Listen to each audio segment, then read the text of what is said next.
Today we're going to be talking about car seats and car seat installation. With me today is Samantha Smith. She's a certified CPST. PST, Child Passenger Safety Technician.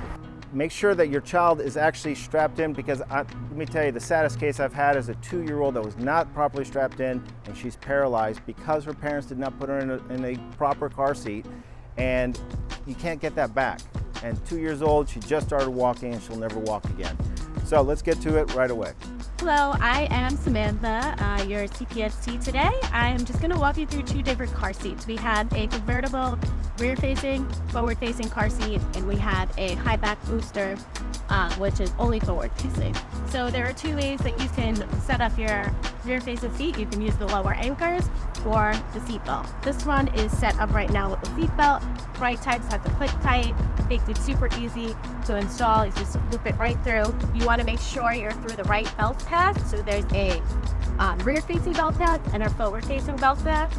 The best way to know which one is the one you're using is the belt path that is closest to your vehicle seat is the path that you want to use if you're whether you're forward or rear-facing. Once it's secured rear-facing, you want to make sure that this doesn't move more than an inch at the belt path. Last step, you're going to put your baby in. She's a little bit smaller, so it doesn't quite fit the right way.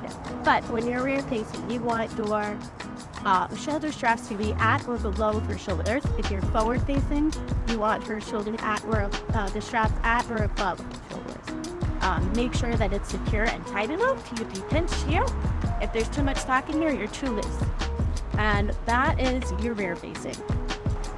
This is a high back booster here.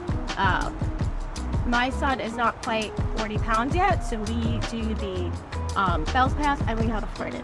So there's a tether back here. You want to make sure that this is always done with a forward-facing seat. That prevents the seat from going forward. Harness your little guy in. Harness should be at or above the shoulders because we are forward-facing. And then we'll arc our